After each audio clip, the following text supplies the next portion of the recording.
Once upon a time, nestled in the serene mountains of Japan, there existed a Zen monastery renowned for its tranquility and wisdom. The master of this monastery, Zen Master Hoshin, was revered far and wide for his profound insights and simple yet powerful teachings. People from all walks of life would come to seek his guidance, hoping to find answers to their life's struggles and motivations. One day, a young man named Kaito arrived at the monastery.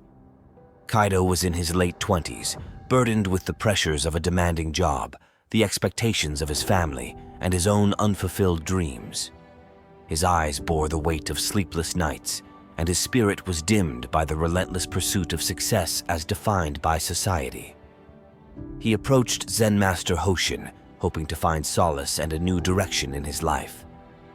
Master Hoshin welcomed Kaito with a warm smile and invited him to sit by the koi pond, a place where the master often imparted his wisdom.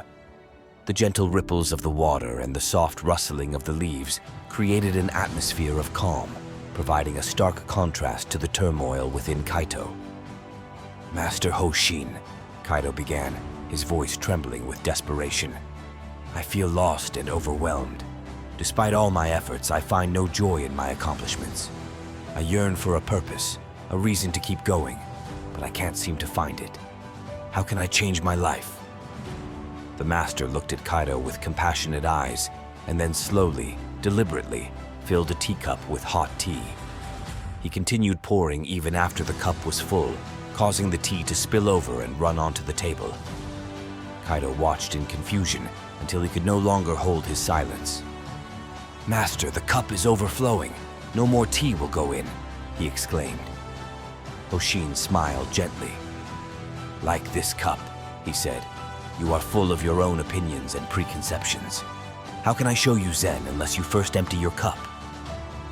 Kaito pondered this for a moment, realizing that his mind was cluttered with worries and fears, leaving no room for new perspectives or growth. Master Hoshin then told him a story that would change his life forever. "Many years ago," Hoshin began, "there was a young artist who was extraordinarily talented. He spent years perfecting his craft, striving for recognition and validation. Despite his remarkable skills, he felt unfulfilled and empty, much like you. One day, he decided to visit a wise old monk in a nearby temple, seeking the secret to a meaningful life. The monk welcomed the artist and asked him to paint a picture of the most beautiful thing he could imagine. The artist, excited to showcase his talent, spent days creating a masterpiece of a magnificent landscape. When he presented the painting to the monk, the old man merely nodded and said, "This is indeed beautiful, but it lacks something essential." The artist was puzzled and disheartened. He asked the monk what was missing, but the monk simply smiled and asked him to paint another picture, this time of something that brought him true joy. The artist thought deeply and painted a simple yet heartfelt picture of his family sitting together, laughing and enjoying each other's company. When he showed this painting to the monk, the old man's eyes twinkled with approval. "This," the monk said, "is the essence of life. It is not the grandeur of your achievements that brings fulfillment, but the simple, genuine moments of joy and connection.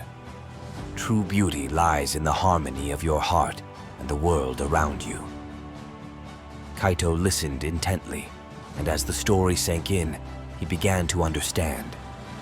His relentless pursuit of external success had blinded him to the simple pleasures and meaningful connections in his life.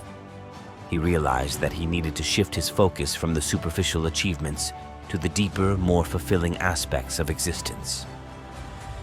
Master Hoshin's story was a turning point for Kaito. He decided to embrace a new way of living, one that prioritized inner peace, genuine relationships, and the joy of everyday moments.